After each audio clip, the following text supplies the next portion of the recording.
Herkese merhaba, mutfağıma ve kanalıma hoş geldiniz. Bugün sizlerle birlikte daha önceden kanalımda paylaştığım soğuk baklava tarifini bu sefer el açması şeklinde yapacağım. İnanılmaz lezzetli bir tarif. İnanın son yaptığımı kim yediyse herkes çok beğendi. Yani eksiksiz herkes çok beğendi.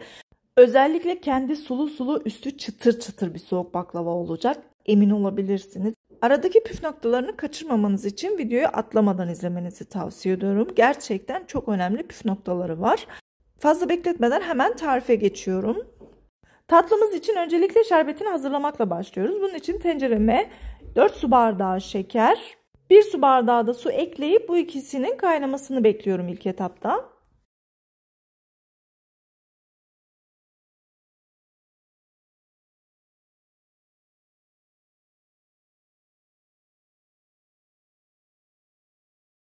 Evet, gördüğünüz gibi şeker kaynamaya başladı. Bu şekilde köpük köpük olması gerekiyor. Burası çok önemli. Bu aşamada biraz şeker ağdalaşıyor. Daha sonra üzerine tam 4 su bardağı sütümü ekliyorum.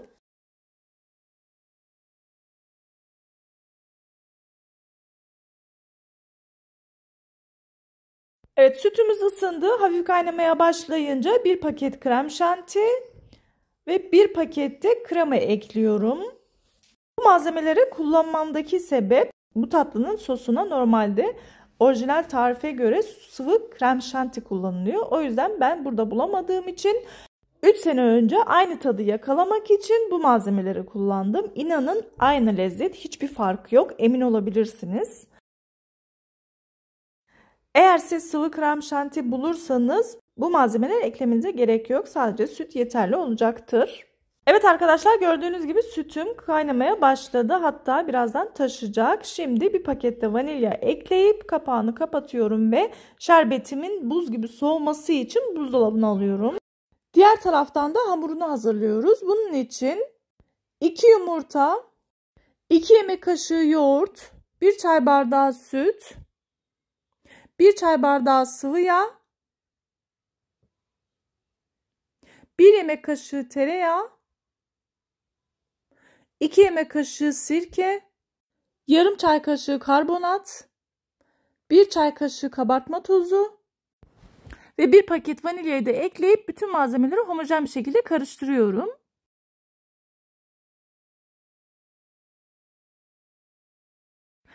Malzemeleri karıştırdıktan sonra 2 yemek kaşığı mısır nişastası, 1 çimdik tuz attıktan sonra ununu da kontrollü bir şekilde ekliyorum.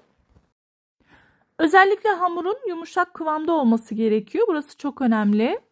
Bunun miktarını ve diğer malzemelerin ölçülerini açıklama kısmına yazacağım. Oradan da ulaşabilirsiniz. Bir de lütfen ununu kontrollü bir şekilde ekleyelim. Kıvamı unun kalitesine göre değişkenlik gösterebiliyor. Evet, hamur yoğrulurken bir hatırlatma yapmak istiyorum arkadaşlar. Eğer videomu beğenirseniz beğenmeyi ve bir sonraki videolarımdan haberdar olmak için bildirimleri açıp kanalıma ücretsiz abone olabilirsiniz.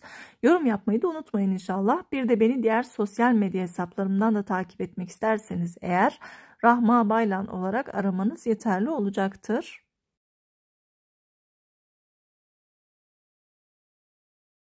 Evet arkadaşlar, hamurumu yoğurdum. Gördüğünüz gibi ele yapışmıyor ama gayet yumuşak bir kıvam oldu. Bu sayede hamurumuz dinlendikten sonra çok güzel açılacaktır. Şimdi hamurumun üzerini kapatıyorum ve bir 15 dakika dinlenmesi için kenara alıyorum.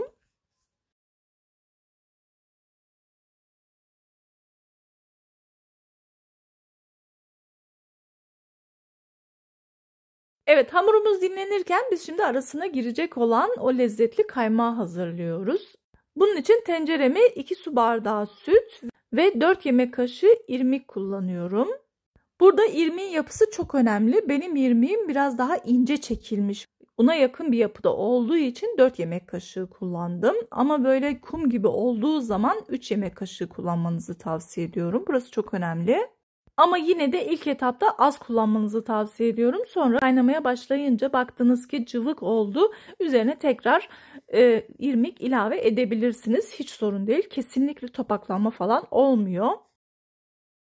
Evet, gördüğünüz gibi irmiğim kaynamaya başladı. Bu aşamadan sonra ocağımı kapatıyorum ve soğuması için kenara alıyorum. Diğer taraftan da hamurlarımızı açmaya başlıyoruz.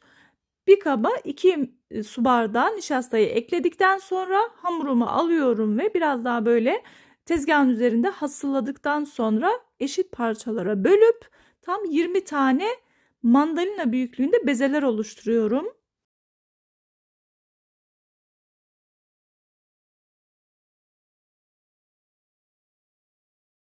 Daha sonra bu bezeleri nişastanın içine atıyorum.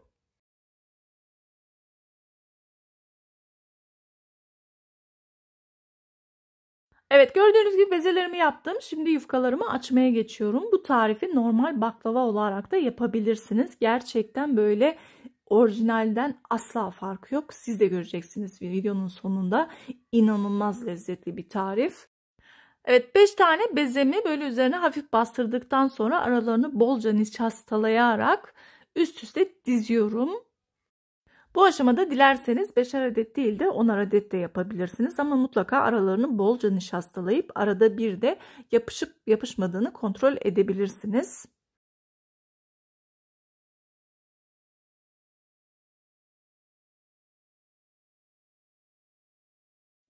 Şimdi 5 adet bezemi merdane yardımıyla böyle çok fazla bastırmadan gelişigüzel açıyorum. Arada bir ters çeviriyorum ki alt tarafı da dengeli açılsın. Evet, servis tabağı büyüklüğünde açtıktan sonra aralarını kontrol ediyorum. Gördüğünüz gibi nişastası azalmış. Bu aşamadan sonra tekrardan aralarına nişasta serperek üst üste diziyorum tekrar.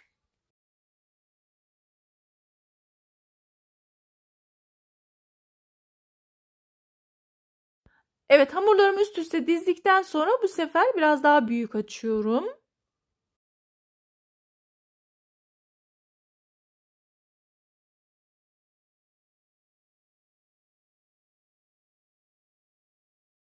...30 santim büyüklüğünde açtıktan sonra hamurlarımı tekrardan ayırıyorum ve kenara alıp bu sefer oklavayla inceltebildiğim kadar inceltiyorum. Bu arada özellikle baklava yaparken kapıların veya camların mutlaka kapalı olmasını tavsiye ediyorum. Çünkü baklava hamuru çok çabuk kuruyacaktır. Bir de özellikle ayırdığımız hamurların üzerini kapalı tutalım, yoksa onlar da kurur. Buradaki alanım bayağı bir dar olduğu için biraz açmakta zorlandım açıkçası. Normal bir masadaki gibi kesinlikle rahat açılmıyor. Daha fazla ile böyle çok isterdim hamurumu şaplata şaplata yufkalarımı açmayı ama maalesef yapamıyorum. Böyle bu şekilde de ilk defa yaptığım için biraz zorlanıyorum.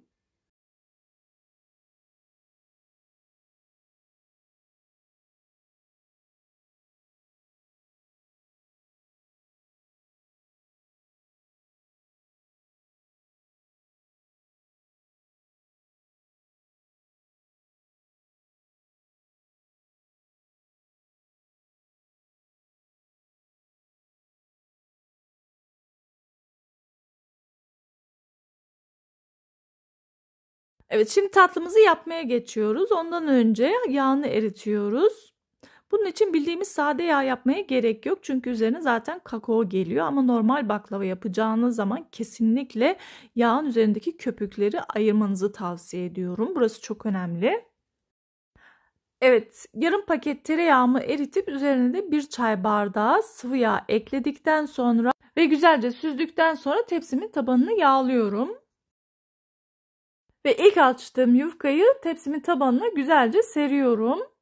Kenarlarında fazlalık illaki olacaktır. Onları da bu şekilde kesip kenarlarına tekrardan yerleştiriyorum. Bu sayede bir kat daha oluşuyor ve böylelikle toplamda 40 kata yakın baklava oluyor.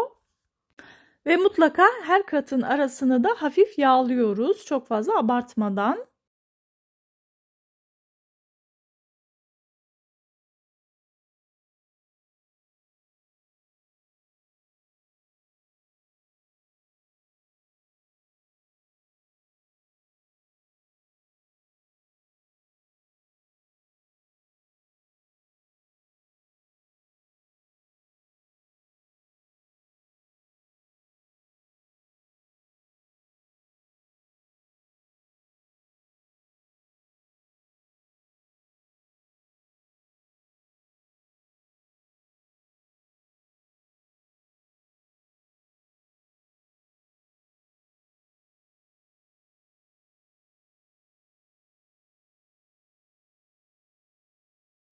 Evet arkadaşlar, son olarak 10. yufkamızı da ekleyip tekrardan güzelce kenarlarını kesip yerleştirip aralarını da yağladıktan sonra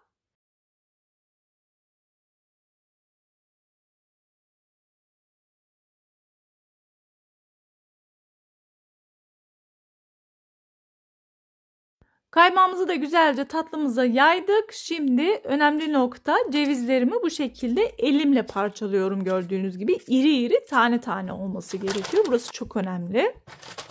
150-200 gram ceviz kullanmanız yeterli olacaktır.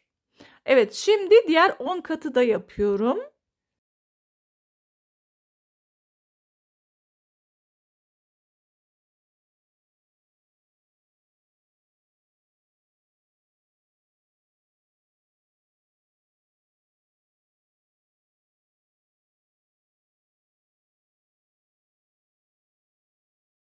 Evet, gördüğünüz gibi kaymaktan sonra ikinci 10 katı da yerleştirdim ve şimdi kesme aşamasına geçiyoruz.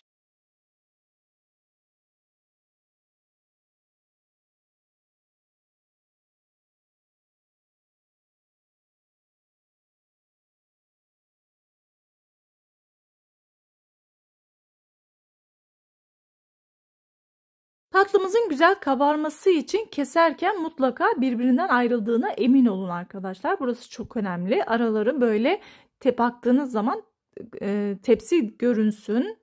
Ve bir de kestikten sonra 2 kaşık yardımıyla böyle hafif tepecikler de oluşturursanız baklavalarınız kat kat böyle hem katları ayrılır hem de tepecik tepecik görünür.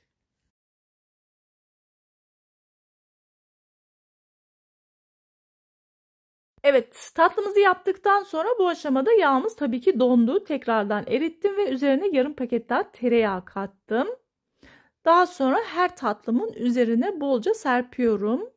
Önceden ısıttığım 180 derecelik fırına gönderiyorum ve hafif üzeri kızarana kadar pişiriyorum. Hafif kızardıktan sonra da 150 dereceye alıp ağır ağır bütün katların kavruk bir şekilde pişmesini sağlıyorum. Evet arkadaşlar, gördüğünüz gibi baklavam fırından çıktı. Şerbetini dökmeden önce iyice soğumasını bekliyorum. Şuraya bakar mısınız? Resmen 24 ayar altın gibi mübarek. Şuraya bakın. Özellikle katları göstermek istiyorum size. Şuraya bakın. Tek tek sayılıyor. Şöyle güneşten biraz çekip. İnanılmaz güzel oldu gerçekten. Üzerindeki bu siyahlıklara hiç takılmayın. Çünkü üzerine kakao geleceği için o kadar özenmedim. Evet, gördüğünüz gibi tatlım fırından çıktı. İyice soğumasını bekledim. Burası çok önemli ve yine bir önemli noktadan bahsetmek istiyorum. Tatlımızın şerbetini dökmeden kakaosunu serpiyoruz ki tatlımızın üzeri hala çıtır olsun. Bir gün sonra bile çıtır oluyor, emin olabilirsiniz. Bütün verdiğim püf noktalarını hazır baklavalık yufka kullandığınız zamanda da yapabilirsiniz. Evet, buzdolabından çıkardığım şerbetimi kestiğimiz taraflardan bu şekilde dökerek tatlımızı ıslatıyoruz. İlk etapta şerbetimizin yarısını döktükten sonra bir müddet bekletip şerbetin iyice çekmesini sağlıyoruz. Daha sonra geri kalan şerbeti de döküyorum ve buzdolabına alıp bir gece dolapta bekletip tatlımızın şerbetini iyice çekmesini sağlıyorum ve daha sonra şerbetini çektikten sonra servis yapmadan önce süslüyorum ve şimdi size kıvamını göstereceğim. Görüntüye bakar mısınız? Of of of, tam böyle sulu sulu. Şuraya bakın, şerbet resmen akıyor böyle. İnanılmaz güzel oldu. Şimdi size hem çıtırtısını hem de içinin katlarını göstermek istiyorum. Şuraya bakın, içi ıslak ıslak. İnanın ben bunu camiye götürdüğümde kim yediyse zaten önceden tadını bildikleri için salona gelmeden siparişler bitiyordu. Çünkü daha öncesinde Instagram'da paylaşıyordum alabilirsiniz diye. Ama bir de şunu söylemek istiyorum ki eğer bu tatlıyı yapacaksanız bu tarifle normal baklava yapmanızı tavsiye ediyorum. Bu çünkü hazır yufkadan da gerçekten aynı lezzet oluyor zaten. Uğraşmaya gerek yok diyorum. O videomu da 3 yıl önce paylaşmıştım zaten. Rahmi Abaylan soğuk baklava yazdığınız zaman hemen çıkıyor. Bunu da buraya dipnot olarak belirtmek istedim. Bir sonraki yeni ve farklı tariflerimde görüşmek üzere. Allah'a emanet olun. Hoşça kalın.